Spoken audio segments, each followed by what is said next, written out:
Bakit ka nagagalit sa akin? Sobrang sama na nga ng loob ko ngayon, tapos aawayin mo pa ako. Masaya lang ako, kaya naikukwento ko sa kanila. Gusto ko rin lang naman makitang maging proud sila sa akin. Mali na naman ako? Paanong hindi ako magagalit sa'yo? Hindi ka nakikinig sa akin eh. Malakas makausog ng swerte ang mga taong puno ng inggit sa katawan. Hindi mo man lang nakikita yung ngiti ng tita mo nung nagsabi ka sa kanya ng bad news? Ang kabiguan mo ang kasiyahan niya. Hindi dahil naging proud siya sa'yo. Yun ang totoo. Mas proud pa siyang bumagsak ka. Pero ikaw itong sige ng sige sa pagkwento ng mga plano mo. Kaya yan, hindi nagkakatotoo. Nakakapagod kang pagsabihan. Bahala ka na nga sa buhay mo. Ewan ko na lang kung hanggang sa kadadaling niyang makatimong dila. Ikwento mo sa kanila lahat para kapag minalas ka, pagtawanan ka nila. May mga tao na masayang ibinabahagi ang mga plano nila sa buhay. Lalo na sa mga taong alam nilang magiging masaya rin sa tagumpay na tinatamasa nila. Ngunit hindi lahat ng taong masaya sa mga kwento mo ay tunay na masaya para sa'yo. Yun din ang nagiging dahilan upang hindi matuloy ang mga magaganda sanang parating na biyaya para sa'yo. Dahil sa mga mapang-inggit na puso, nahaharang ang mga swerteng parating. Ganon ang naranasan ni Desiree, kung saan ang dapat na magaang na swerte ay napapalitan ng mabigat na kamalasan. Paano kaya niya magagawang makalaya sa mapang-inggit na mga mata upang maranasan niya ang tagumpay na kanyang tinatamasa? Ang sabi pa nga po nila sa akin, malaki ang chance ko na ako talaga ang pipiliin nila. Hinihintay lang daw yung pinaka-boss. Kasi 3 sila pero yung isa na nasa Malaysia ngayon, yun talaga yung boss ng lahat. Pumasa na ako dun sa 2, tapos ipapatawag ako para sa final interview. Wow! Magandang balita yan ah! Congrats! Ang galing mo talaga, Desiree. Isipin mo yun, wala pang 1 linggo matapos ang graduation nyo, nakahanap ka na kaagad ng trabaho? Ang talino talaga ng batang ito, ano? Kaya swerte sa'yo ang mga magulang mo eh. Samantalang yung anak ko, ayun, mag-iisang taon ng tambay. Salamat po, tita. May hiring pa po dun sa company na yun. Ang alam ko, hiring sila ng supervisor. Pwede dun si Ate Carla. Ay, ewan ko ba sa bata na yun kung ano bang balak niya sa buhay niya? Alam mo ba, ilang trabaho na ang offer sa kanya. Meron pa nga yung tito niya dun sa father side niya, pwedeng maging backer niya. Kinukuha nga siya nun para maging budget officer ng BIR. Aba, tumanggi ba naman? Hala, sayang naman yun. Ang ganda kaya magtrabaho sa government, ang daming benefits. Tapos ang ganda pa ng posisyon niya ha. Sakto po yun kasi nakapasa rin siya sa civil service. Hindi po ba niya sinabi kung anong dahilan kaya tumanggi siya? Noong last naming pag-uusap, gusto niya magtrabaho sa government eh. Ewan ko nga. Basta raw may plano siyang iba. Minsan nga kausapin mo yun para naman malinawan ang isip. Matalino naman siya, pero hindi alam kung paano gagamitin. Hindi siya gumaya sa'yo. Nagsusumikap. Naunahan mo pa siya magkaroon ng trabaho. Hindi naman po yun unahan. Baka po talagang may iba siyang balak na mas maganda para sa future niya. Marami rin naman kayang gawin si Ate Carla. Saka po, kapag nakapasok na ako ng trabaho, tapos naging maayos na talaga ang sweldo ko, bahala kong patigilin na si mama sa trabaho, tapos dito na lang siya sa bahay. O kung gusto niya po, magnegosyo na lang siya. Ay oo, ganyan ang maganda talaga. Hindi pa naman ganun katanda ang mama niyo, pero mas maganda nga kung titigil na siya sa pagtatrabaho at nang makapagpahinga na rin siya. Simula kasi nang iwan kayo ng tatay niyo, hindi na yan nagpahinga sa pagtatrabaho. Yun nga po ang dahilan. Bilang ako ang panganay at nakapagtapos na, ako naman ang babawi. Si Chino, nag-aaral pa lang naman po. Hindi naman magiging mabigat kung ako naman ang bubuhay sa kanila. Nakakatuwa ka talagang bata, ano? Planado mo na talaga ang lahat. Maganda yan. Kasi alam mo na kung ano ba yung mga dapat mong pagtuunan ng pansin. Ipagpatuloy mo lang yan. Magiging maayos din ang buhay ninyo. Malapit na kayong yumaman dahil sa mga planong ginagawa mo. Masaya talaga ako habang ikinukwento sa tita ko ang mga plano ko sa buhay. Ang sarap makipag-usap sa kanya, lalo na at suportado niya rin ako. Ang sarap mangarap, lalo na at alam kong malapit ko na ring maabot ang mga yon. Ang pangarap na ito ay hindi lang para sa akin dahil mas alay ko ito sa aking pamilya. Matagal din kaming nag-usap ni tita. Ang dami niyang payo sa akin. Si Tita Rebecca ay ang nakatatandang kapatid ni Mama. 5 ang anak niya at isa lang doon ang nakapagtapos, si Ate Carla. 3 naman sa mga anak niya ay may kanya-kanyang pamilya na. Ang bunso niyang anak nag-aaral pa. At sinasabi niyang yun ang tanging pag-asa niya para makaahon sila sa kahirapan. Kahit kasi may mga asawa na ang 2 niyang anak, hindi pa rin sila humihiwalay sa kanila. Siguro, yun din ang dahilan kaya hindi makapagtrabaho ng maayos si Ate Carla. Kasi ang naaalala ko noon, nirereklamo niya na sa kanya na lang inaasa ang lahat. Ang sabi pa sa akin ni tita, kapag nakaahon na kami sa kahirapan, pwede naman daw na siya ang tulungan ko. Sa totoo lang, walang problema sa akin dahil kamag-anak ko naman siya at isa rin siya sa taong natutuwa kapag may mga tagumpay ako sa buhay. Kaya wala namang mawawala kung tutulong ako. Basta magkaroon lang talaga ako ng maayos na trabaho. Ilang araw pa ang hinintay ko bago ako makatanggap ng tawag. Mali pa nga ang timing nun dahil nasa labas ako kasama ang nobyo ko. Wala kasi siyang pasok sa trabaho niya. Oh, anong sabi? May final interview ka na ba? O mag-aasikaso ka na ng mga requirements mo? Ano pa bang kulang mo? Nakakuha na tayo ng SSS mo kahapon, di ba? NBI na lang pala. Oh, ano nangyari? Bakit nakasimangot ka na naman? Hindi na raw ako pwede sa posisyon na ina-applyan ko. Ha? Bakit daw? Akala ko ba inihintay lang yung pinaka-boss? Ano nangyari? Dumating na raw ba? May nakita raw kasi silang mas qualified dun sa position. May experience daw yun eh. Hindi na raw sila mahihirapan magturo. Ilang years na rin daw kasing ganun ang trabaho nun. Kaya ayun, siya na lang ang pinili kaysa ako na fresh graduate. Para naman silang tanga. Pinaasa ka lang ng mga yun eh. Sana hindi sila nangangako na ikaw na ang kukunin nila kung may iba pa palang applicant silang ine-entertain. Sana una pa lang sinabi na nila para sana nakapunta ka dun sa isang interview mo. Sinayang lang nila ang oras mo. Yan ang isa sa nakakainis sa pag-a-apply ng trabaho eh. May ibang employer na ayaw ng fresh graduate. Ewan ko ba? Naiiyak ako. Hayaan mo na lang yon. May iba pa dyang company na mas deserve mo. Hindi talaga para sa iyo yung work na yon. Halatang red flag na sila. Sasamahan na lang kita next week. May job fair sa SM Central. Mag-print na lang ako ng maraming resume mo. Hayaan mo na yon, ha? Ang bigat pala sa dibdib ng ganito. First time ko yung ganitong rejection. Naakala ko sa akin na yun. Tapos ibibigay pa pala sa iba. Tapos nasabi ko pa naman na sa bahay yun. Paano kung magtanong sila sa akin? Mag-expect sila na may papasukan na talaga ako. Babe, di ba ang sabi ko sa'yo na wag mo munang sasabihin sa inyo? Hanggat hindi ka pa nagsisimula, wag mo munang ibabalita. Para hindi makadagdag sa problema mong expectations ng mga tao sa paligid mo. Maiintindihan rin naman ni tita kung hindi ka kagad makakapagtrabaho eh. Pero kasi, alam mo yun, gusto kong may mapatunayan ka agad. Ayokong umabot ng 1 buong buwan na wala pa akong trabaho.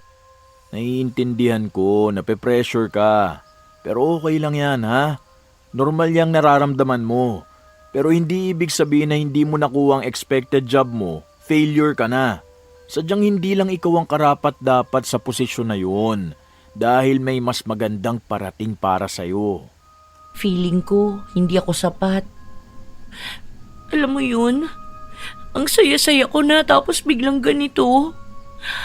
Hindi ko maipaliwanag yung nararamdaman ko. Basta, feeling ko hindi ako magaling kaya sa iba nila binigay ang trabaho. Wag mo ikukumpara ang sarili mo sa iba. Ayoko pa namang nakikita kang malungkot. Halika, ilibre na lang kita ng ice cream para hindi ka na malungkot, ha? Magkakaroon ka rin ng trabaho, okay? Huwag ka masyadong magpaka-stress. Hindi pa naman katapusan ng mundo eh. Hindi ka pa napag-iiwanan dahil kakagraduate mo pa lang naman. Wala pa nga 1 buwan eh. Kahit na anong sabihin ng nobyo ko para pagaanin ang loob ko, may kung ano pa ring mabigat sa aking dibdib. Gusto kong umiyak. Hindi ko alam paano ko ipaliliwanag sa bahay na hindi ako nakuha sa trabaho. Paano kung may mga kakilala ako na magtanong sa akin? Hindi ko alam kung anong isasagot sa kanila. Hanggang sa makauwi ako, hindi pa rin maalis sa utak ko ang kabiguan na hindi sa akin napunta ang trabaho. Ang dami ko pa namang plano. Ang bala ko pa naman, sa birthday ni Chino, kakain kami sa magandang restaurant. Kahit na may kamahalan, dahil may magiging sahod naman ako. Ilang araw pa ang lumipas, nagtanong na si Mama kung kumusta na ba ang magiging trabaho ko. Doon lang ako nagkaroon ng lakas ng loob na sabihin sa kanya ang buong katotohanan. Hindi na raw po ako makakapasok doon. May iba na raw po silang napili eh. Pero hayaan niyo po, naghahanap naman ako ng work sa online. May mga pinasahan na rin ako ng resume ko. Tapos sabi ni Greg, kapag daw umalis na yung buntis doon sa work niya, ako daw po ang ire-recommend niya. Tapos may job fair pa sa Monday. Noong una, akala ko madidismaya ang mama ko sa sinabi ko. Pero ang sabi niya lang sa akin, ganun naman daw talaga ang buhay at ang paghahanap ng trabaho. Hindi raw lahat ng inaakala kong para sa akin, yun na talaga ang para sa akin. Marami pa naman daw pwedeng mapasukang trabaho. May pinag-aralan naman daw ako, kaya makakahanap din ako ng iba. Kinahapunan, pumunta si tita sa bahay. Ay, Des, peram nga muna ako nung malaking kawali ni mama mo. Yung panglutuan ng pansit. May handaan po yata sa inyo. Sino may birthday? Birthday ng anak ng Kuya Upi mo. Ay hala, talaga po ba? Ilang taon na yun? 3 years old na po, no? Ang bilis naman ng panahon. Naaalala ko pa nung tarantang-taranta kayo dahil baka biglang manganak kahit na nasa biyahe pa papuntang ospital. Oo, ang kulit na nga ng batang yun ngayon eh. Manang-mana talaga sa tatay niya. Oo nga pala, hindi ka pa nagsisimula sa trabaho mo? Parang nung nag-usap tayo, magsisimula ka na, di ba? Hindi pa dumarating ang boss? Hindi na po ako papasok doon. Hindi ako napili. Ha? Bakit hindi ka napili? Akala ko ba sure na ikaw na yung gusto nila para doon sa posisyon na yun? Anong nangyari? Bakit naman nagkaganon? May iba pong nakuha. Mas magaling at mas maalam sa trabaho. Ganun po siguro talaga yun. Mas gugustuhin talaga nila yung may kayang magbigay ng magandang performance sa work. Ay, oo, ganyan talaga minsan ang mga amo na yan. Ang ate Carla mo, may trabaho na ngayon. Kaso ewan ko, hindi naman yun ang pinag-aralan niya eh. Ang layo ng tinapos niyang course. Paano? May kinalaman sa passion niya na design na yun. Wala namang pera. Nag-aaksaya lang yun ang buhay niya. Hindi ba kapagbigay ng pera sa bahay? Kung mag-abot sa akin kakarampot lang. Wala ngang ambag sa birthday ng pamangkin niya. Kung sana may trabaho ka, siguro nagbigay ka ng cake ano? Nagsisimula pa lang naman po siya, kaya wala pa siyang maibigay. Malay niyo isang araw, bigla na lang siya magkaroon ng malaking project. Alam ko sa mga ganyang trabaho, maganda po ang kitaan. Ay, ewan ko. Basta ayoko ng ganong trabaho sa kanya. Walang kasiguraduhan.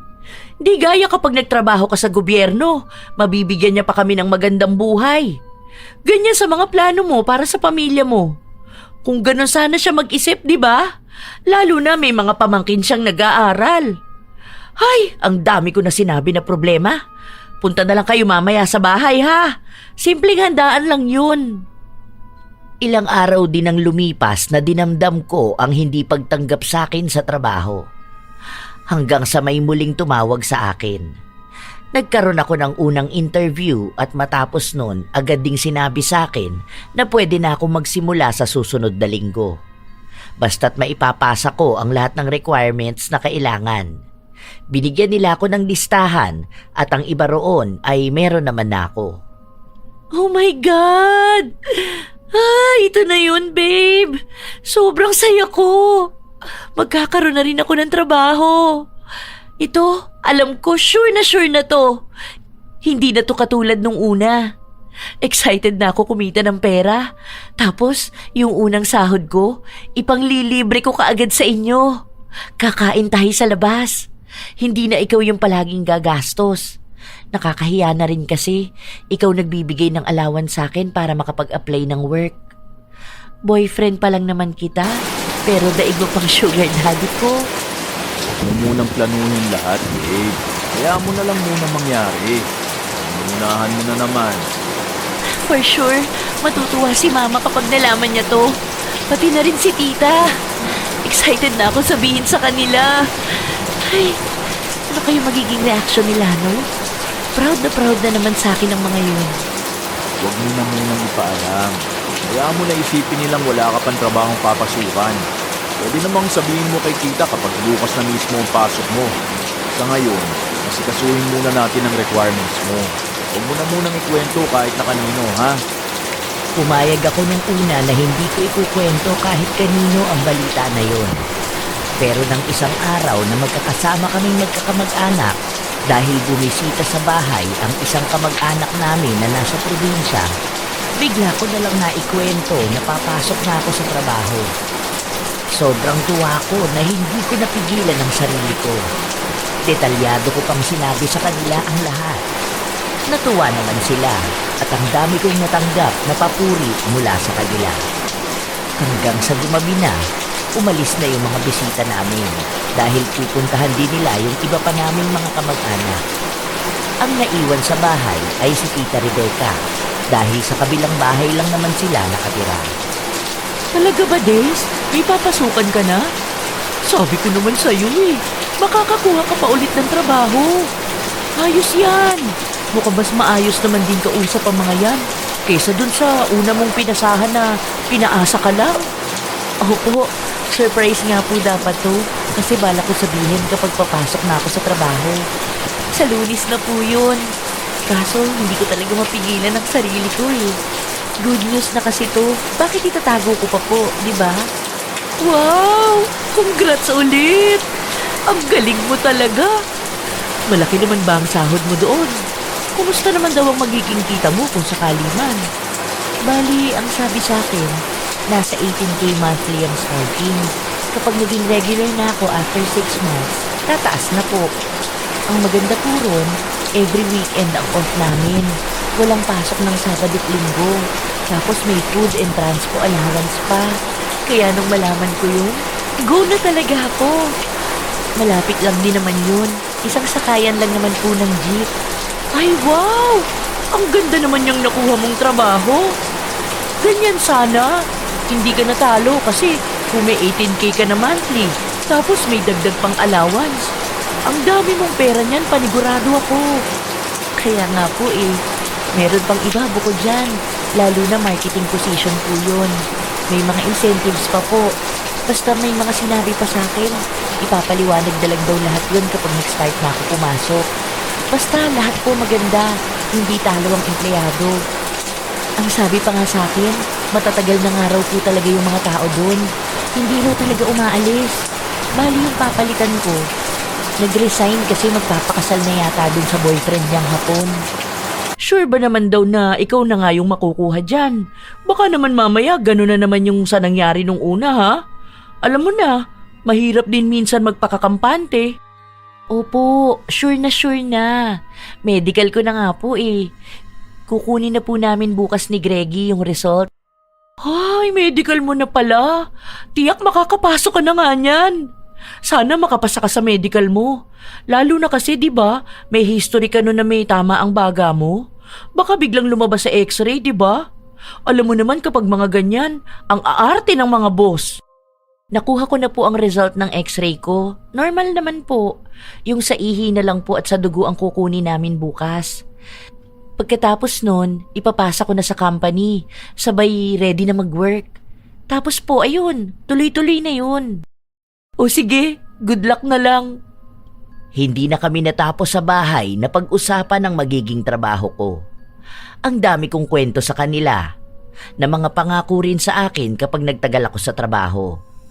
Ang isa sa gusto ko roon ay kapag nagtataas sila ng pasahod at nagbibigay ng iba't ibang award. Kahit na magsisimula pa lang ako, ramdam ko na magiging maayos ako sa trabaho. Hindi ko na yun pakakawalan dahil alam ko naman na bibihira lang makatagpo ng ganoong klase ng trabaho. Kinabukasan, sinundo ako ng nobyo ko sa bahay dahil sabay kaming pupunta sa klinik para kunin ang resulta ng medical ko.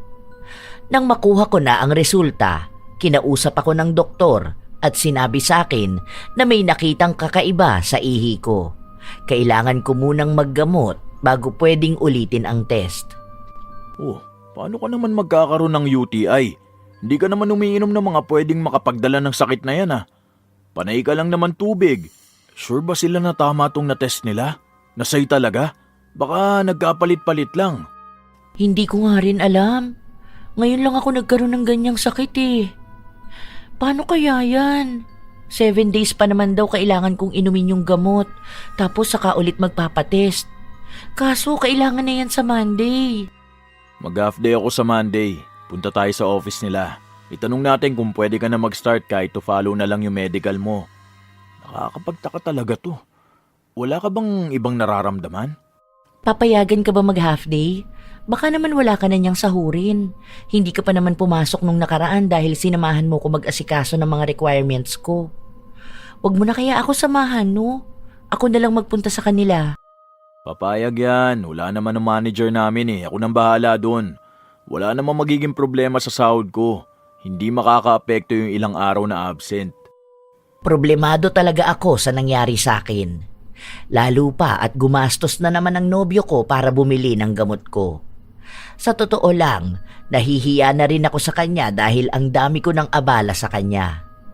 Kahit kasi sabihin ko sa kanya na kaya ko namang mag-asikaso ng ako lang, hindi niya ako hinahayaan. Hindi ko na muna ipinaalam sa bahay na may mali sa medical ko dahil baka mag-alala rin sa akin ang mama ko. Nang dumating na ang Lunes, nagpunta kami ni Greggy sa opisina ng papasukan kong trabaho. Pero hindi sila pumayag. Ang sabi nila, marami na sa mga dati nilang empleyado ang madalas hindi pumapasok sa trabaho dahil sa sakit na UTI. Nangako ako sa kanila na hindi ko gagawin yon dahil magagamot naman ako base sa sabi ng doktor. Pero ayaw pa rin nila. Nakiusap ako na kung pwedeng sa susunod na Lunes na lang ako papasok. Pero ang sabi nila ay baka may mapili na silang pwedeng pumalit sa akin. Bakit ba ang malas ko? Okay naman na yun, di ba? Andyan na eh. Bakit palaging napupurnada?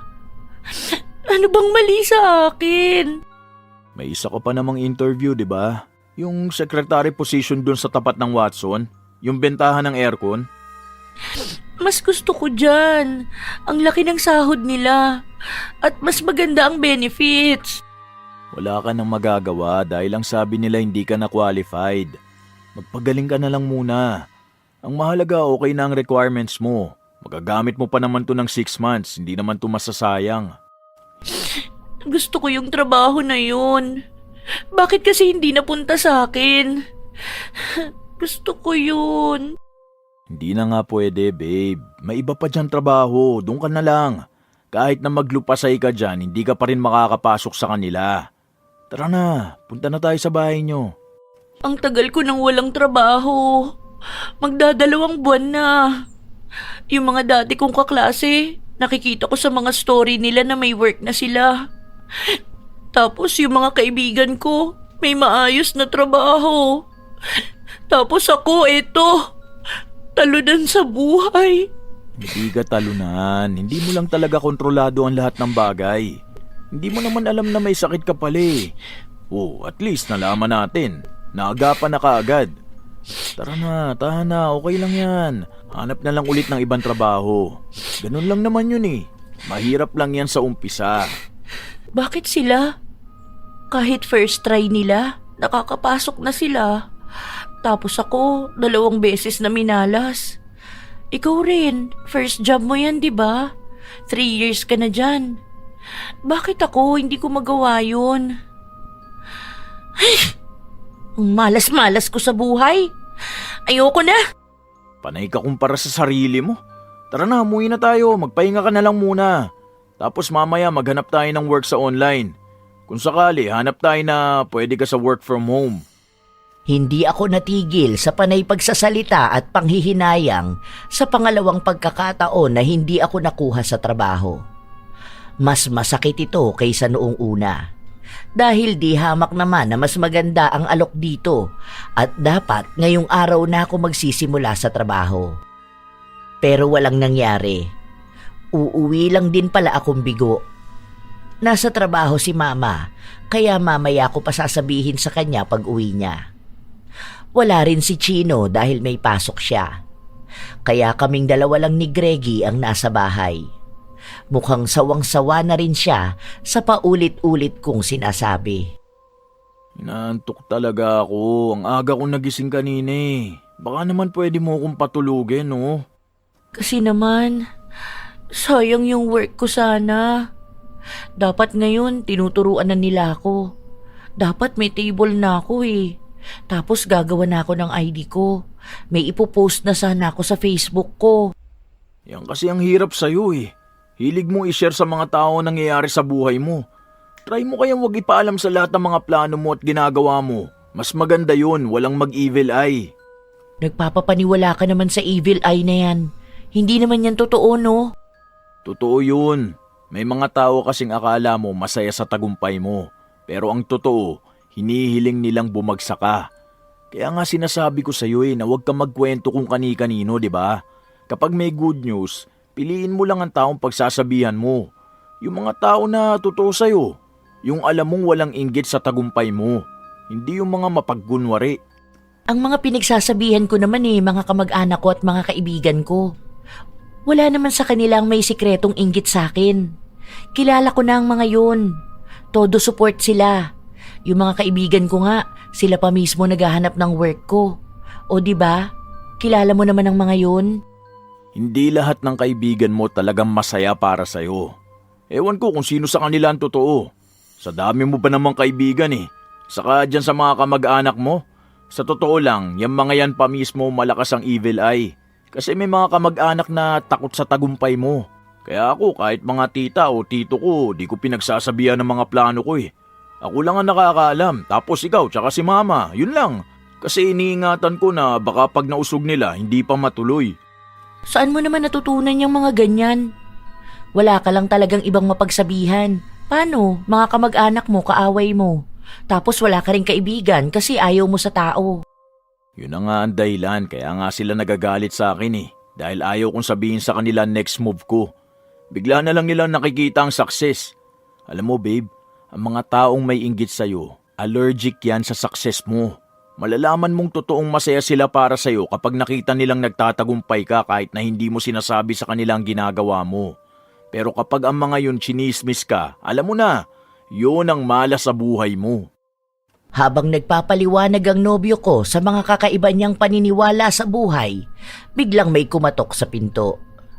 Nang buksan ko yun, si Tita Rebecca yun. Oh, akala ko nasa trabaho ka. Akala ko naman umuwi na si Mama mo. Ang aga pa kako. Andyan pala ang boyfriend mo. Hindi po ako natuloy kasi may mali sa medical ko. Ay hala, ganun ba? Kumusta ka naman pala ngayon? Malungkot po, pero wala namang magagawa. Magpapagaling na lang po muna ako. Ano po palang kailangan nyo? Manghihiram sana ako sa mama mo ng 1 kilong bigas. Kasi wala na kaming maisaing ngayon. Paano? Ang ate Carla mo, delay daw yung bayad ng kliyente niya.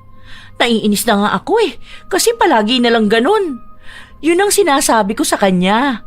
Kung sana nagtatrabaho siya ng maayos, di sana may hihintayin siya kada kinsenas at katapusan. Ang kaso, ayaw namang bitawan ang lintik na passion niya.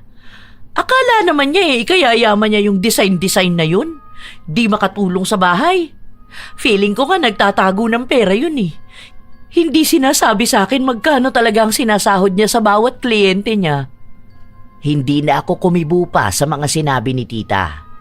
Nagbigay na lang ako ng 1 kilong bigas. Matapos nun ay umalis na rin siya kaagad. Kita mo yung tita mo? Yun, ganun na ganun ang taong malakas maka-evil eye. Kaya naman pala hindi mo nakuha ang trabaho mo eh. Sinabi mo ba naman sa kanya? Hindi na ako magtataka. Si Tita Rebecca? Malabo na may evil eye yun, kung totoo man yan. Mabait yun, saka nakasupport yun palagi sa akin. Lahat ng ginagawa ko, masaya siya. Hindi mo ba talaga nararamdaman yung energy niya? Ang bigat kaya. Hindi ko alam. Wala naman akong ibang nararamdaman eh. Unang kita ko pa lang dyan sa tita mo noon, ramdam ko na may kakaiba sa kanya. Nababalot siya ng inggit sa katawan. Yung mga salita niya kapag kausap ka niya o yung mama mo, ramdam na naiinggit yung sa buhay niyo. Naalala ko pa nung graduation niyo eh. May pangiwi-ngiwi pa yan ng labi at taas ng kilay sa'yo habang hindi ka nakatingin. Ikaw, kung ano-anong napapansin mo, hindi ko akalain na may mga ganyan kang pinaniniwalaan sa buhay. Nakikiuso ka lang doon sa mga nakikita mo sa Facebook eh. Yung mga pa-emoji o pic yung kulay blue na parang mata. Pangontra daw sa evil eye. Ewan ko sa inyo, pang-weird lang yung mga ganon. Sa bagay, alam ko naman una palang weird ka na. Uy, hindi yung basta lang no. Kung alam mo lang kung gaano kalakas makausog ang mga taong may inggit. Hindi mo man lang napansin. Anak na nga niya, sinisiraan niya eh. Kung ano-anong pinagsasasabi niya. Tapos tingin mo sa'yo magiging proud siya? Walang ganon. Hindi ko sineryoso ang mga pinagsasabi ni Greggy dahil alam ko na nakuha niya lang ang idea ng evil eye sa mga kapwa niyang kakaiba mag-isip.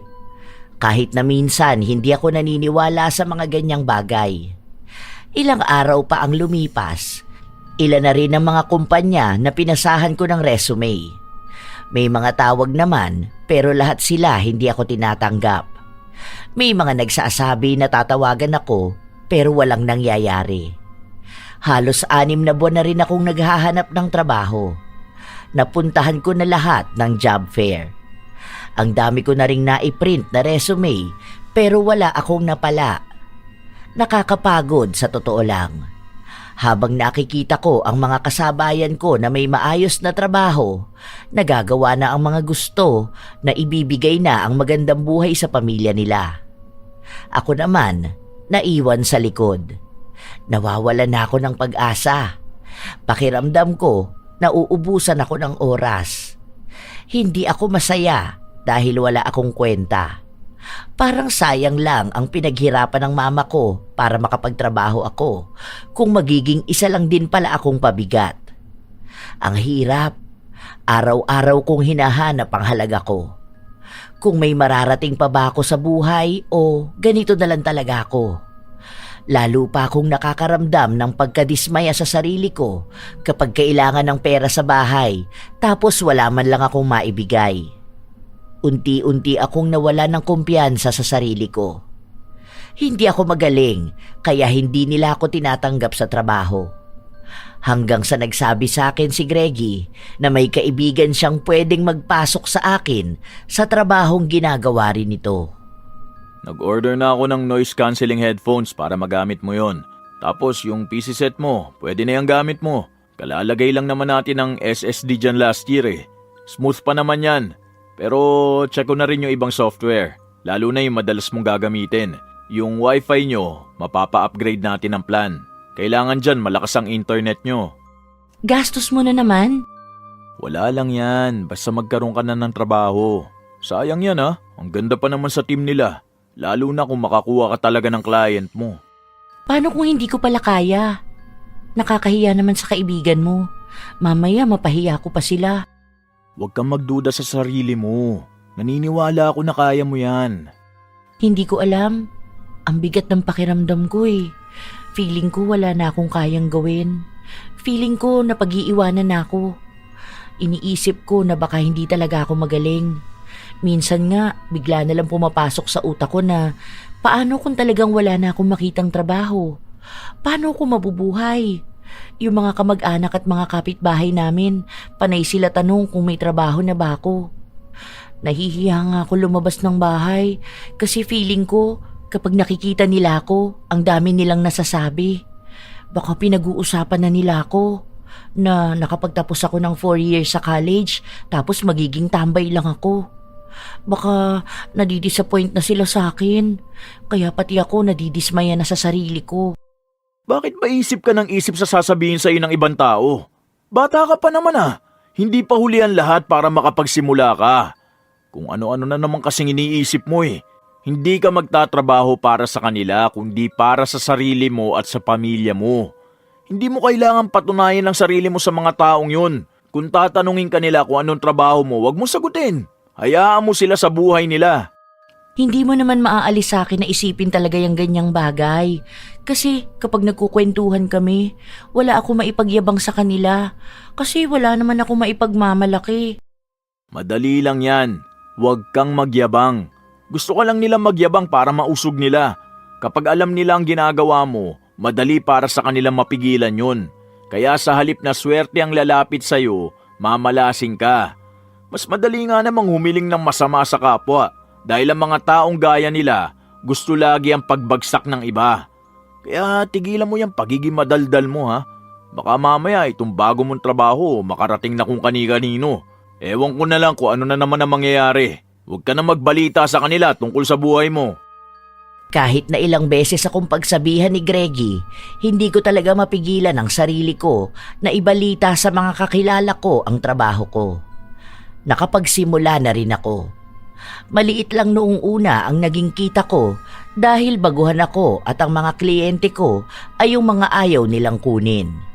Hindi pa kasi ako nakakahanap nung para sa akin talaga. Hanggang sa isang araw, may naging kliyente ako na maganda ang offer sa akin. Madali lang ang trabaho pero malaki ang bayad kapag natapos ko kaagad. Sobrang saya ko. Gusto ko na kaagad mag-celebrate. Nagulat pa nga si Mama nung umuwi siya na may pansit sa bahay. Agad kong ikinuwento sa kanya ang magandang balita. Sakto rin naman na dumating si Tita dahil nagchat ako sa kanya na magdala siya ng lalagyan sa bahay para mabigyan ko siya ng niluto kong handa. Sino bang may birthday ngayon?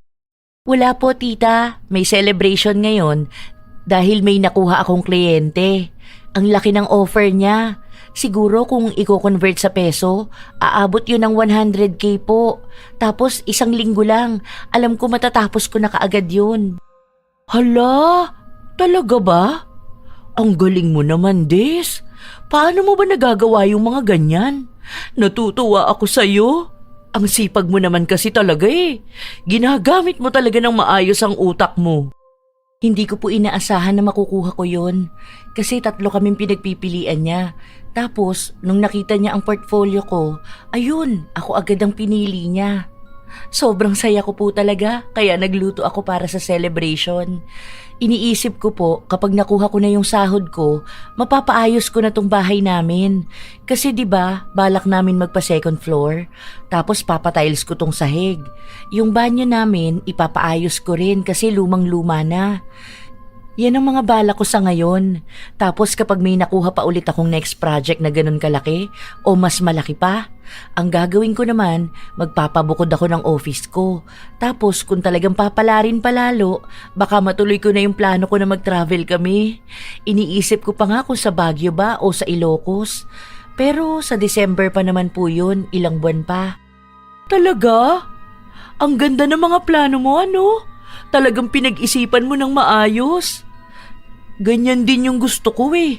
Ilang beses ko na yung sinabi sa ate Carla mo na sana igala naman niya kaming pamilya niya.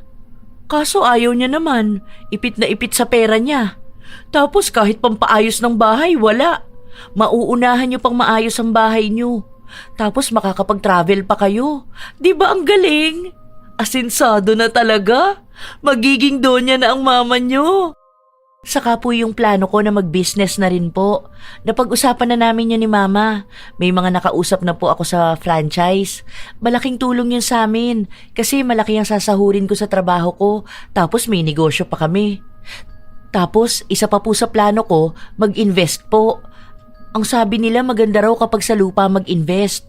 Inuunti-unti ko pa po. Bala kong bumili rin ng 100 square meters na lupa. 'Di ba? Kahit wala pang bahay doon, basta may lupa na, Tataas ang presyo nun. Walang lugi. Isa pa sa gold investment. Maganda yun. Nakikita ko na tumataas yearly ang halaga ng ginto. Long-term investment naman po yun.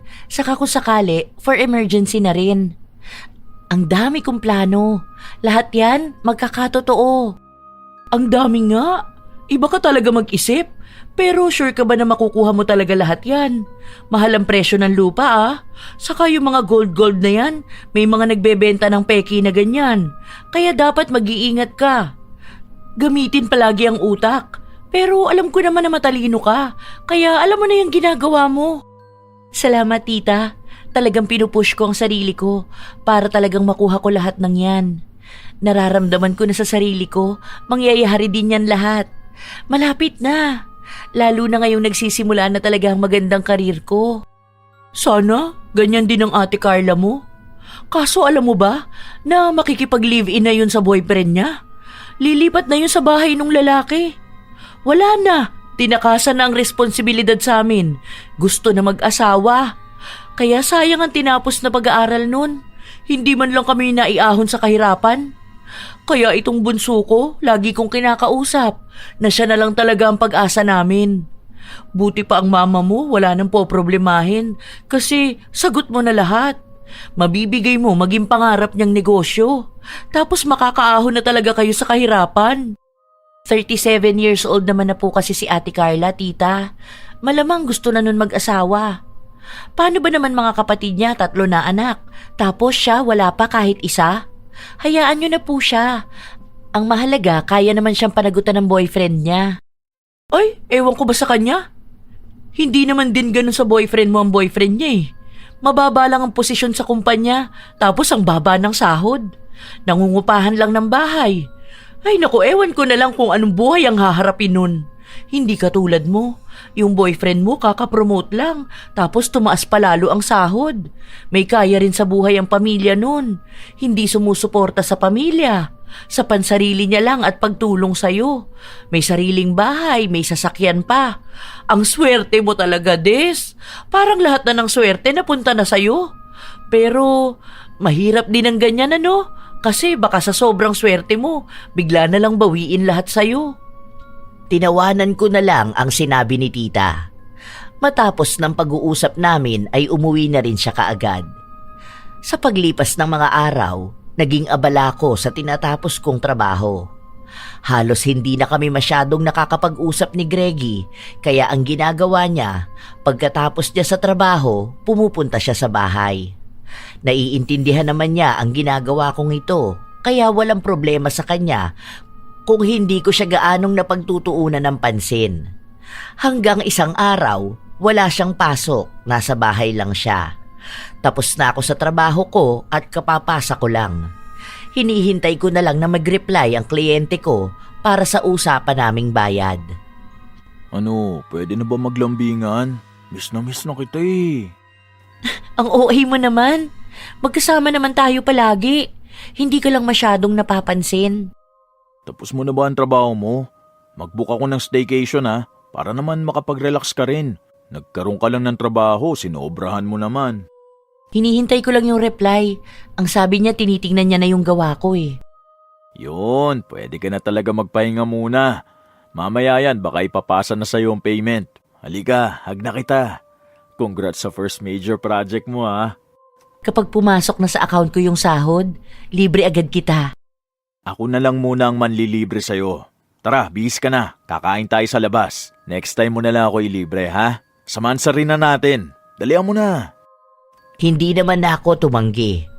Habang nasa labas kami, panay ako tingin sa cellphone ko. Nag-aabang ako kung ano na ang balita sa kliyente ko. Hanggang sa umabot na ng gabi, hindi talaga siya nagpaparamdam sa akin. Hindi ko mapigilang kabahan at mag-isip ng kung ano-ano dahil natatakot akong baka naloko ako ng kliyente ko. Naririnig ko kasi na laganap yun sa mga ganitong trabaho. Hanggang sa sinubukan kong tawagan ang aking kliyente, pero nakablock na ako. Ilang beses naming sinubukan ni Greggy na humanap ng paraan para makontak namin, pero walang nangyari. Ano nang gagawin ko? Paano na to? Ang laki pa namang pera nun. Ilang project yung tinanggihan ko para makapag-focus lang dun eh. Paano kung na-scam nga ako? Wait lang, kachat ko si Lisa. Nagtatanong siya kung nasa iyo pa raw ba ang copy ng contract nyo ng client. Saka anong site ang gamit nyo. Wala naman kaming pinirmahang kontrata eh. Ang sabi niya lang sa akin, ibibigay niya ang pera right after ko maipasa yung buong project. Tapos meron siyang binigay sa akin na link. Doon kami nag-uusap. Doon niya rin monitor ang ginagawa ko. Ano ba naman, babe? Di ba ang sabi ko sa'yo huwag kang basta magtitiwala sa mga ganong client? Sinabihan ka naman na ni Lisa na ganyan ang galawan ng mga scammer. Hindi mo naman sinabi sa akin. Hindi na natin yan mahahabol. Paano yung pera ko? Wala ka na magagawa dun. Di ka naman kasi nakikinig sa mga sinasabi sa'yo eh. Pinag-iingat ka na nga dahil ilang beses na rin na-scam yun si Lisa. Kahit matagal na sa trabaho yun, hindi niya pa rin naiiwasang maloko siya. Dahil iba-iba ang galaw ng mga yun. Basta dapat palaging may kontrata. Inaasahan pa naman namin sa bahay yun. Nakaplano na yung gagawin kapag nakuha ko ang sahod ko. Anong gagawin ko?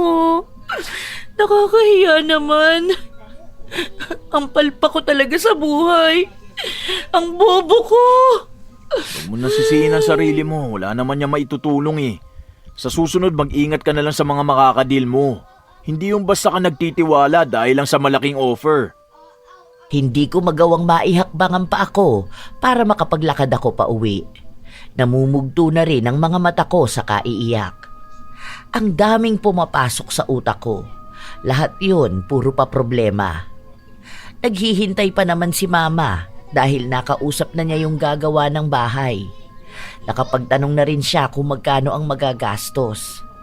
Planado na ang lahat. Bakit naman biglang ganito? Sobrang bigat ng dibdib ko. Kahit ata sa paghinga nahihirapan ako. Nanghihina ako sa mga kamalasang nangyayari sa akin. Bakit sa tuwing may magandang balita, palagi na lang napapalitan ng kamalasan? Ano bang mali sa mga ginagawa ko? Pinaparusahan ba ako ng mundo? Nawawala na talaga ako ng pag-asa na may magbabago pa sa buhay ko. Bago kami makarating sa bahay, nasa lubong pa namin si Tita Rebecca. Oh, bakit namamagayang mata mo, Des?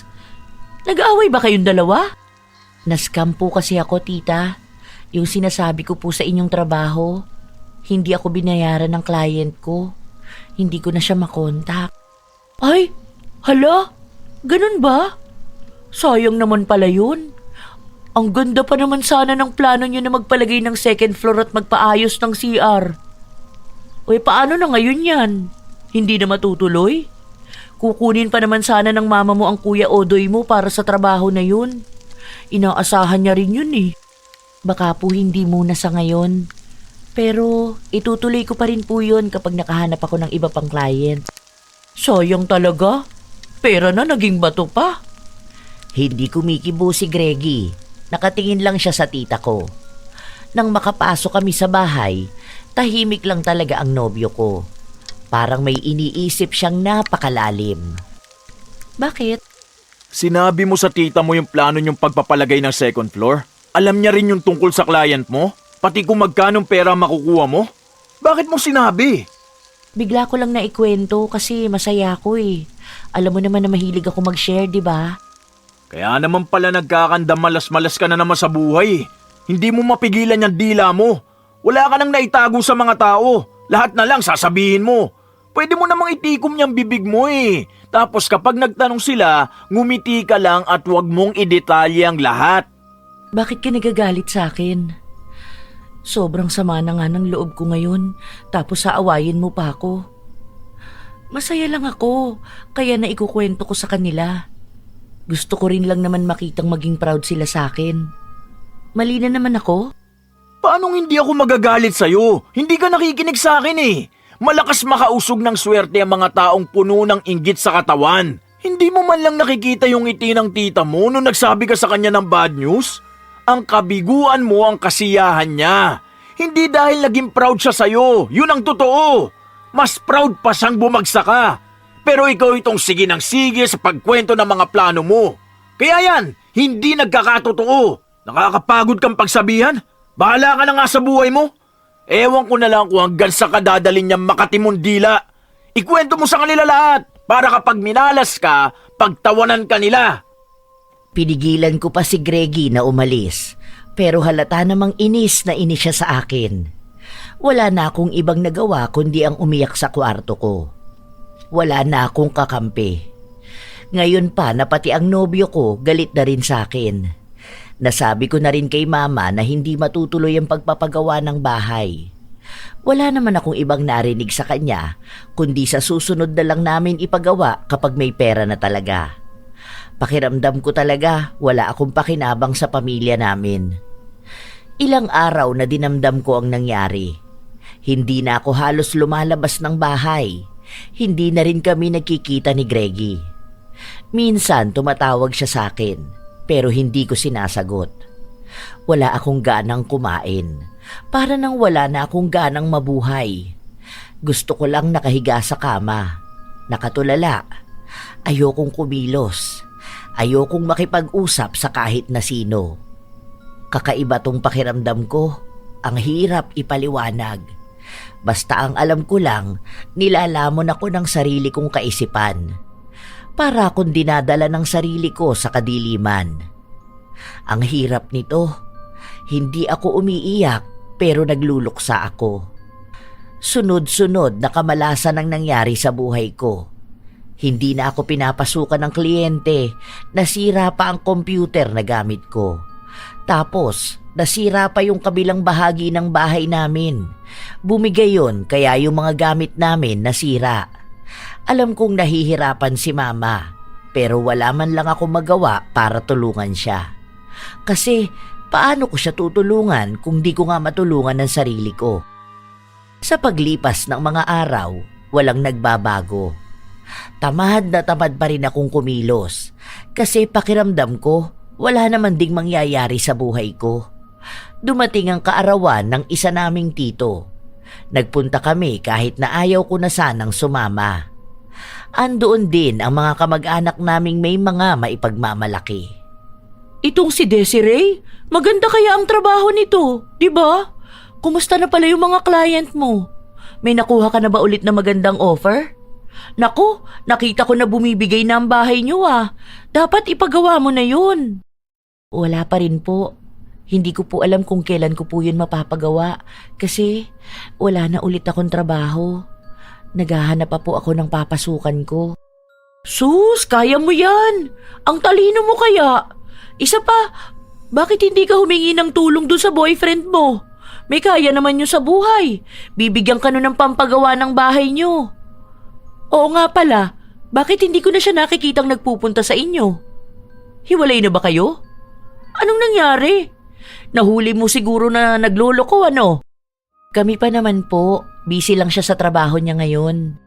Akala ko hiwalay na kayo eh. Ang tibay din ng relasyon niyo ano? 4 years na ba kayo? Kapag yun ang napangasawa mo, naku, swerte ka na. Kwento mo sa kanila yung relasyon niyo. Hindi pa nakikilala ng ibang mga tita mo ang boyfriend mo eh.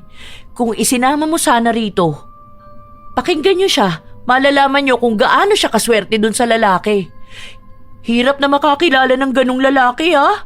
Hindi yun tulad ng asawa ni Carla, ang sama ng ugali. Madamot. Nakatitig lang ako kay tita habang nagsasalita siya. Naaalala ko ang sinabi sa akin ni Greggy. Kaya tinawanan ko lang ang sinasabi ni tita na magkwento ako. Ang ginawa ko, nagtanong ako ng ibang tungkol sa mga kamag-anak namin. May mga pinsan kasi kaming matagumpay na talaga sa buhay. Pero yung mga pinsan ko na yon, hindi ko nakakausap. Masyadong pribado ang buhay nila. Kahit sa social media, wala silang mga pinapakitang kung ano-ano kahit na meron naman talaga silang ipagyayabang. Basta ang alam lang namin, mayaman na sila at nasa maayos na kalagayan. Tita, si Precious yan di ba? Nasa Pilipinas na pala ulit siya. Balita ko galing siyang UK kasi doon nakatira yung boyfriend niya. May bago yung open na branch malapit sa atin. Galing kami ni Greggy doon nung nakaraan. Nakakatuwa naman siya. Naaalala ko dati, nakikibanyo pa sila sa amin kasi yung bahay nila walang CR. Ngayon, may mansyon na sila. Sus! Ang sama naman ng ugali niyan. Nakatikim lang ng pera, lumabas ang tunay na ugali. Hindi nakikipag-usap kung kani-kanino. Kanina kinakausap ko, nakikibalita ako sa buhay niya. Ang sagot niya lang sa akin, maayos naman at masaya. Hindi man lang magkwento. Sa kapatid niya pa nalaman ko na ikakasal na pala siya. Sobrang masikreto, akala palaging hihingian. Ayoko na mga ganyang tao. Huwag kang gagaya sa kanila kapag nagtagumpay ka na, ha? Kahit naman punong bata yan, masikreto na talaga yan. Bigla mo na lang yan makikita na nagtagumpay. Walang paramdam, walang kwento. Basta may resulta na kaagad. Ni hindi po yata yan humihingi ng advice sa iba eh. Yun na nga ang pangit sa ugali niya. Ang yabang kapag ganun, di ba? Ay, ewan ko ba? Basta alam ko, hindi magtatagal yung tagumpay niyan. Masyadong mataas ang lipad. Tingnan mo yan, kapag yan lumagapak, talagang magdiriwang ako. Pati nga mag-imbita sa bahay niyan, ayaw niya eh. Ang rason ba naman, hindi nagpapapasok ng toxic na tao dahil baka malasin siya? O di ba, kung hindi ba naman masama ang ugali? Samantalang nung mga bata sila, mahirap naman sila. Yumaman lang eh, hindi na maabot. Ngayon lang pumasok sa utak ko ang lahat ng mga sinasabi sa akin ni Greggy. Dahil paanong nakakapagsalita ng ganon si tita sa sarili niyang kamag-anak. Ang dami niyang paninirang sinasabi at mga bagay na hinihiling na masama. Hindi niya pa alam ang mga plano ni Precious, kaya wala siyang mabanggit maliban sa masama nitong ugali. Pero nang matapos kaming mag-usap ni tita, lumapit naman siya doon at doon nakipag-usap. Kung ngumiti siya at batiin ito sa tagumpay na tinatamasa niya, parang hindi niya ito nilalait sa harapan ko kanina. Nagsabi pa nga siya na proud siya at hinihiling na magkaroon pa ng maraming biyaya.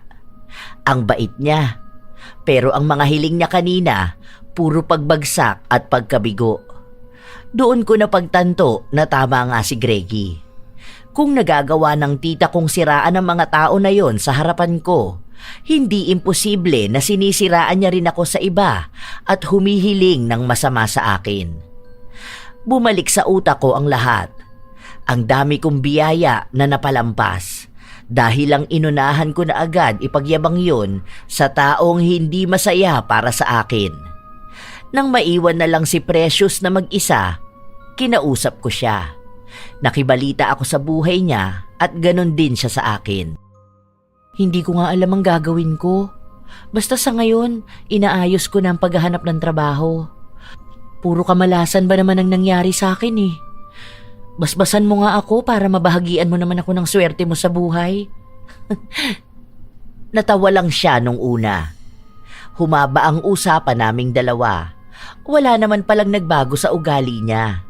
Siya pa rin naman ang Precious na pinsan ko.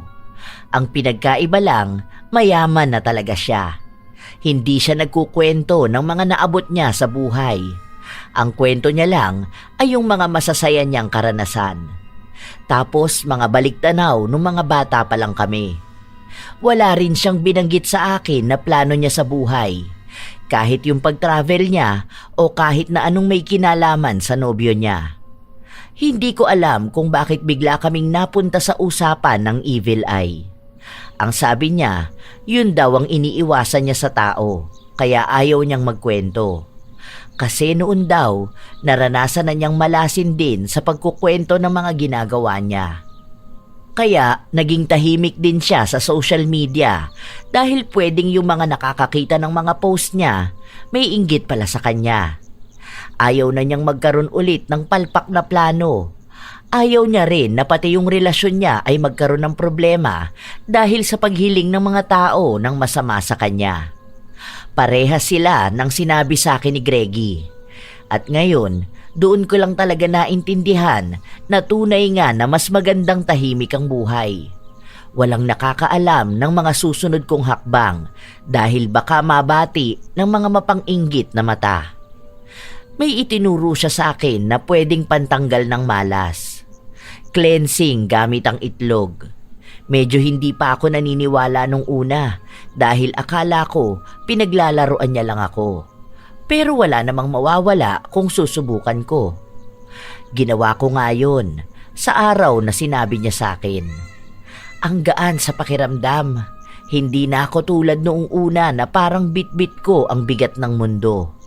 Nakakapag-isip na rin ako ng maayos at unti-unting sinubukan na ayusin ulit ang buhay ko. Tawagan mo ako kapag tapos ka na. Baka hindi mo makita kung saan ako nakapark eh. Good luck sa interview mo, babe. Kaya mo yan. Sana nga. Sana nga. Kinakabahan ako dahil baka hindi ako makuha sa trabaho na to. Habang naglalakad ako, paulit-ulit pa sa utak ko ang isasagot ko sa interview. Kung paano ako hindi mapapahiya sa kanila kahit pa halos 1 taon akong walang trabaho. Ang dami ko pang kakumpetensya na alam kong mas magaling sa akin. Hanggang sa nakatanggap ako ng magandang balita. 2 trabaho ang nag-aalok sa akin ng magandang sweldo. Pareho silang may magiging magandang benepisyo sa akin. Hindi ko naman akalain na makakapasa pala ako sa 2 yun. Hindi ko alam kung ano bang gusto ko. Ay, ang hirap maghanap ng trabaho, tapos ang hirap din palang piliin kung anong kukunin ko. Isa-isahin mo kung ano ba sa tingin mo ang mas angat. Sa schedule, sa oras ng trabaho, yung type of work. Sa benefits kung ano ba ang mas maganda kapag nagtagal ka ron. Sige, may isang gusto ko na talagang piliin eh. Maganda rin yung schedule ko, yung malapit sa work mo. Oh, yun pala eh. Pwede yun. Para sabay na tayo kapag uuwi. Excited na akong pumasok sa trabaho. Ay, nakakatuwa naman. Oh, yan na namang excitement mo ha. Yang dila mo, pigilan mo na magkwento kung kani-kanino ha. Kapag pa naman yan nangati, hindi mo na alam ang pinagsasasabi mo. Ewan ko na lang kung hindi ka pa matuto sa mga kamalasang nangyari sa'yo. Opo, hindi na magdadaldal. Mahirap talaga para sa akin na magpigil ng kwento. Kilala ako bilang madaldal na babae, kaya kung hindi ako magsasalita, alam kong maninibago ang mga kamag-anak at mga kakilala ko. Pero kaya ko naman palang kontrolin ang dila ko. Ang nakakaalam lang na papasok na ako sa trabaho ay si Mama at si Greggy. Kilala ko si Mama. Hindi yun pala kwento sa kung kani-kanino kahit sa kapatid niya. Kaya hindi nakaabot kay Tita Rebecca na may trabaho na ako. Nalaman niya lang ito nung halos 2 buwan na akong pumapasok sa trabaho. May trabaho ka na pala, Des? Bakit di mo sinasabi? Hindi ko lang po nabanggit kasi naging busy ako. Ang dami ko po kasing inaayos. Kumusta naman ang trabaho mo? Anong balita? Maganda naman ba? Malaki na ba ang sahod mo at may pagpapatuloy ng pag-aayos ng bahay nyo? Sakto lang po. Okay naman. Okay naman? Opo, okay naman ang trabaho ko. Masaya rin po ako. Hindi ka magkukwento ng mga plano mo sa buhay? Parang pansin ko na hindi ka na masyadong palasalita ngayon na. Wala naman din po kasi akong ikukwento sa ngayon. Sa mga plano ko po, ewan ko rin. Bahala na kung sakali man na magawa ko yon o maisakatuparan. Saka na lang po siguro malalaman kapag nakikita na mismo. Ayokong pangunahan eh. Basta, yun na po yun. Pansin ko na naiinis si tita. Magkasalubong kasi ang kilay niya at tumulis pa ang nguso niya.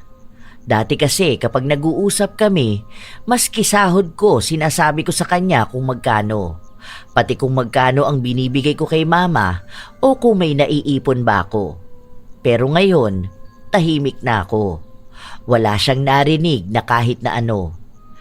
Dahil sa pananahimik ko, naging mas magaan ang daloy ng swerte sa akin. Yung mga plano ko sa utak ko, unti-unti siyang nasusunod. Naipaayos namin ang gilid ng bahay namin na gumuho. Pati yung banyo namin, naging maayos na rin. Simula pa lang yon dahil paunti-unti kong ginagawa. Bilang isang atat na magkwento kung kani-kanino, ang hirap talagang magpigil. Pero ang sabi ni Greggy, masasanay na rin akong maglihim sa mga tao ng plano ko sa buhay. Hanggang lumipas ang mga taon. Nabawasan ang mga kaibigan ko dahil hindi na ako madalas nagpaparamdam sa kanila. Wala rin silang naririnig na kwento ko tungkol sa mga ginagawa ko. Hindi katulad noon na pati desisyon ko sa kanila ko hinihingi. At mukhang pati si Tita Rebecca naiinis na rin sa akin. Habang inaayos kasi ang bahay namin, nagpunta siya para kausapin ako. Ang aliwalas na ng bahay niyo ah. Asensado na talaga sa buhay. Ano na bang pinagkakaabalahan mo ngayon? Siguro nakapag-loan ka no? O kaya may client ka na nagbigay ng magandang offer sa'yo? Medyo ganun po. Bakit parang naglilihim ka naman na sa akin? Dati naman masaya ka nagkukwento sa akin ah. Ngayon parang ayaw mo na akong kausapin. Ganyan ba talaga ang mga tao kapag umaasenso na? Kinakalimutan na kami dahil lang sa nasa laylayan pa rin kami? Aba, ingat ka. Baka biglang bawiin sa'yo yung mga pinagmamalaki mo. Wala naman po akong pinagmamalaki, tita. Hindi po ako nagyayabang sa inyo. Abala lang po talaga ako gawin yung mga plano ko sa buhay. Siguro naman po, hindi nyo na kailangan pang malaman ng lahat ng gagawin ko po, no? Kasi po, buhay ko naman to. Sus! Kagaya ka lang din naman pala ng mga pinsan mong hindi na namamansin matapos makatikim ng kaunting ginhawa sa buhay. Pati ba naman yung mga yan ililihim mo pa? Para na mga agawin ko sa'yo yung mga plano mo sa buhay. Umiiwas lang po ako sa evil eye, tita. Alam niyo po yun? The more na maraming nakakaalam ng mga plano ko, the more na nauudlot yun. Kaya po ayoko munang magsabi sa iba para iwas expectations din. Hahayaan ko na lang po na makita nyo ang resulta. Habang sa akin na lang kung paano ang naging proseso ko sa tagumpay. Pare-pareho lang yun. Ayaw nyo lang magbahagi kasi ayaw nyo rin na may magtagumpay na iba. Lumalabas talaga ang tunay na ugali ng isang tao sa mga ganyang bagay eh. Ewan ko na lang kung hanggang saan kayo dadalhin ng mga kayabangan yung yan. Ang mga taong mapagmalaki pa naman, yun ang mga hindi pinagpapala ng lubos. Huwag ka sanang bumagsak sa lupa nang hindi ka ulit maghirap. Ramdam ko na mabigat ang enerhiya ni tita. Ang dami niyang galit at inggit sa mga taong nagtatagumpay. Hindi ko lang naman sinabi sa kanya ang ginagawa ko, pero hinayaan ko na lang siya dahil ayoko ring magpapasok ng negatibo sa buhay ko. Naranasan ko ng malasin at maging ang utak ko nilalamon ng madilim na pag-iisip. Grabe ang naging depression ko nung mga panahon na yun. Akala ko wala na akong pag-asa. Akala ko sobrang malas ko sa buhay. Yun pala, may humaharang lang sa daan ng biyaya sa akin dahil sa mga taong humihiling ng masama sa akin dahil lang sa nalalaman nilang unti-unti akong nagtatagumpay sa buhay. Mabuti na lang napigilan ko ang sarili kong magbahagi ng mga plano ko. Kaya hindi yun nauusog ng mga taong hindi masaya sa pag-angat ng iba. Ilang taon ang lumipas. Naging magaan na ang buhay namin. Natupad ko na rin na mabigyan ng negosyo si mama. May mga bago akong plano sa buhay at ang nakakaalam lang nun ay si Greggy at si mama. Silang dalawa lang ang pinagkakatiwalaan ko na taong hindi nakikita ang tagumpay ko bilang panganib sa tagumpay din na meron sila. Wow, ang galing talaga. I'm so proud of you, babe. Sa sobrang dedicated mo sa trabaho, nakakuha ka pa ng award. Salamat, babe. Hindi ko rin naman to makakaya kung wala kang suporta sa akin eh. Kahit na minsan ang sungit mo at inaaway ako. Siyempre naman, susungitan lang naman kita kapag matigas ang ulo mo eh. Buti nga ngayon, hindi na natin pinag-aawayan ang pagiging makatinyan dila mo. Natuto ka rin manahimik. O, kita mo, di ba? Mas magaan talaga ang lahat kapag walang nakakaalam ng mga susunod mong galaw. Oo nga, babe. Buti na kaya ko. Ako pa naman yung tao na konting success lang eh. Kwento ka agad. Totoo pala talaga yung mga evil eye na ganyan, ano? Kahit na mukhang masaya ang isang tao sa kwento ko, napupurnada yung plano dahil lang sa nakakaramdam sila ng inggit. Kaloka naman yung mga taong ganun. Kaya simula ngayon, dapat ikaw lang talaga ang nakakaalam ng mga plano mo para makontrol mo ang buhay mo. Wala kang dapat patunayan sa lahat. Hayaan mo yung success mo makita nila para hindi nila mahadlangan yung mga magandang parating sa'yo. Tama ka dyan, babe. Wala ring nangyayari sa Makating Dila. Ang bilis silang maka-attract ng malas sa buhay. Kaya never again na magdadaldal. Maganda rin ang natutunan kong aral. Kung hindi ko pa napagdaanan na malasin ng sobra, baka hanggang ngayon, lahat pa rin ang ginagawa ko alam ng mga tao sa paligid ko. Umalis din naman yung mga taong mabigat sa buhay ko. Kaya siguro, nung mga panahon na yon, hindi ako nagkakaroon ng mas magandang biyaya dahil alam ng langit na iyayabang ko na agad yun. Pero wala na sa akin ang mga nangyari na yon. Ang iniisip ko na lang ngayon ay ang hinaharap. Alam kong maganda ang mga plano ko sa buhay.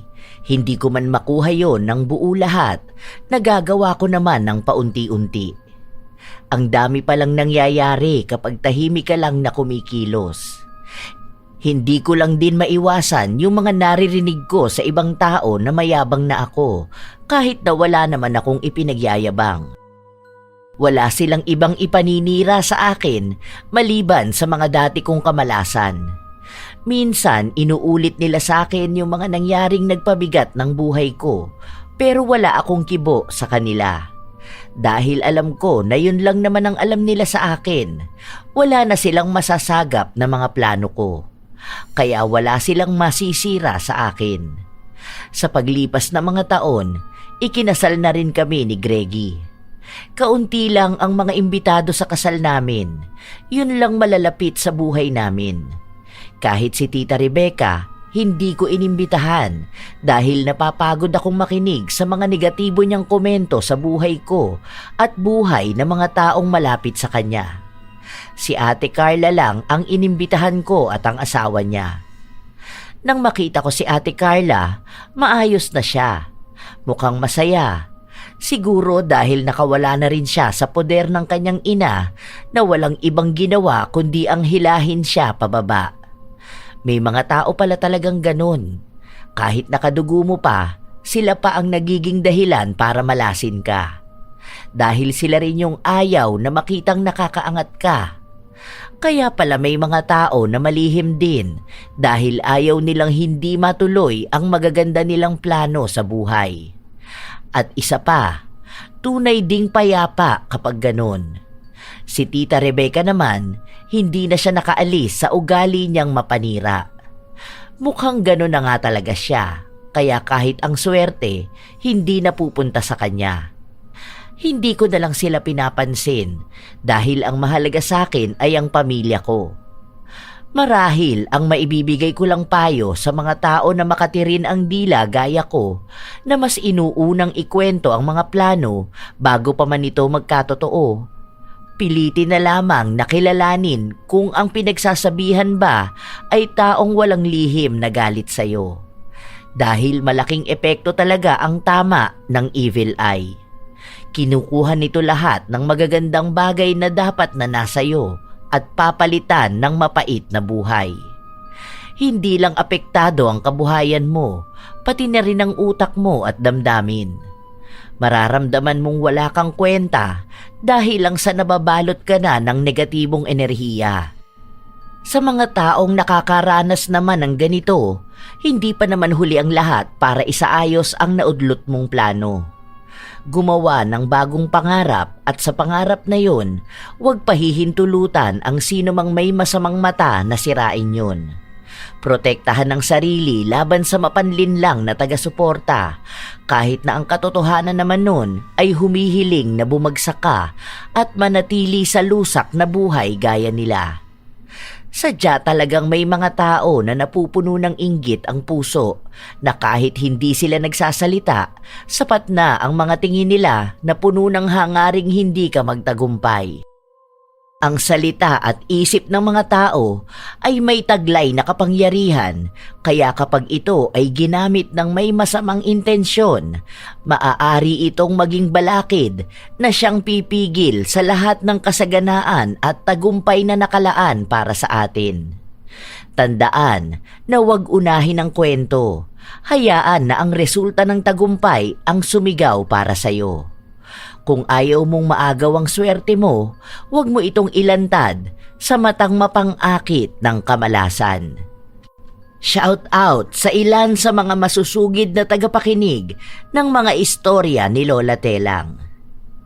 Jeric Tamondong, Ami Yong, Estely Reyes, Sydney Crosswind, Elise Padilla, Fatima Perez, Roslyn Mangilin, Febe Rañada, Francesca Liana, Leonisa Cobo, Sherlyn Joseco, Mary Jane Rico, Violi Leharso, Olivia Pelayo at sa mga mananahi ng Attic Clothing na sina Kuya Wigler Lepasana, Kuya Mario, Adrian, Gerald, Miko, Ate Veron, Ruth, Aprilin, Grace at kay Ma'am Susan Tan, June Soriano at Lani Soriano. Hello sa inyo, My Honey 23, Grace Limsiaco, Lance MBB, Joey Ignacio, Angie at Felia Mawak, Michelle Manuge at sa asawa niyang si Rocky Manuge, Chan Chan Amigo, Pamela Agasang, Maria Cristina, Lynn Villa, Merly Villarimo, Rubelin Eneria at sa Eneria family, lalo na kina Malbon, Mama Arlene Concesino at kay Runalyn Eneria. Who is Who, Kimberly Española, Eden Tanudra, Alisa May Asma. Kumusta kayo, Raquel Hasegawa and to her husband Mitsuru, Desiree Ann Padilla, Celestina Sigua, Girly Satur at sa lahat ng taga-Siling Department ng Cosmo Malvar, Batangas, Liza Agodo at Jill Saceda, Jordan Mea, Jude Estronilo, Josenita Celerida, JC Estronilo, Arcus Estronilo, Ellery Pobe, Teresita Otom Estronilo at Queenie Estronilo, Carmi Kayabyab, Rachel Whitney, Jeng Aspar, Annalisa Puwaso, Leonora Concesino, Iron Mom, Ami Pacana, Caroline So.